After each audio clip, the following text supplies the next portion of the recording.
La première tâche des chrétiens est de maintenir vivant ce feu que Jésus a porté sur la terre, Luc 12, 49. Et quel est ce feu? C'est l'amour de Dieu, l'Esprit Saint. Sans le feu de l'Esprit, les prophéties s'éteignent, la tristesse l'emporte sur la joie, l'habitude remplace l'amour, le service se transforme en esclavage. Mais vient à l'esprit l'image de la lampe allumée à côté du tabernacle.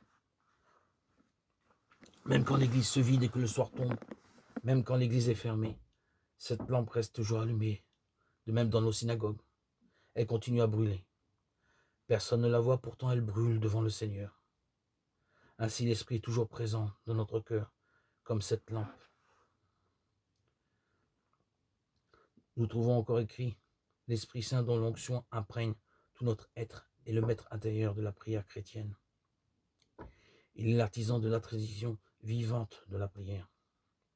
Certes, il y a autant de cheminement dans la prière que de priants, mais c'est le même esprit qui agit en tous et avec tous. C'est dans la communion de l'Esprit Saint que la prière est prière. Il arrive souvent que nous ne prions pas, que nous n'ayons pas envie de prier, ou que nous prions comme des perroquets, avec la bouche, mais le cœur loin. C'est le moment de dire à l'Esprit, viens, viens Esprit Saint, réchauffe mon cœur, viens m'apprendre à prier, à regarder le Père, à regarder le Fils. Apprends-moi quel est le chemin de la foi. Apprends-moi comment aimer et surtout apprends-moi à avoir une attitude d'espérance. Il s'agit d'appeler sans cesse l'Esprit pour qu'il soit présent dans nos vies.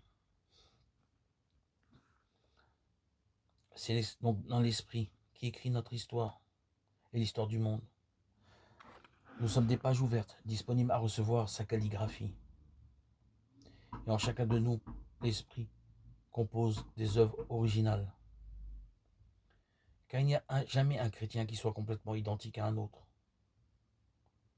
Dans le champ infini de la sainteté, l'unique Dieu, Trinité d'amour, fait fleurir la vérité, la variété des témoins. Tous égaux en dignité, mais également uniques par la beauté que l'Esprit a voulu déployer en chacun de ceux que la miséricorde de Dieu a fait ses enfants. N'oublions pas, l'Esprit est présent, il est présent en nous. Écoutons l'Esprit, appelons l'Esprit. Il est le don, le cadeau que Dieu nous a fait. Et disons-lui, Esprit Saint, je ne sais pas quel est ton visage. Nous ne le connaissons pas, mais je sais que tu es la force, que tu es la lumière, que tu es capable de me conduire, de m'apprendre à prier. Viens, Esprit Saint. Voilà une belle prière. Viens, Esprit Saint. Viens.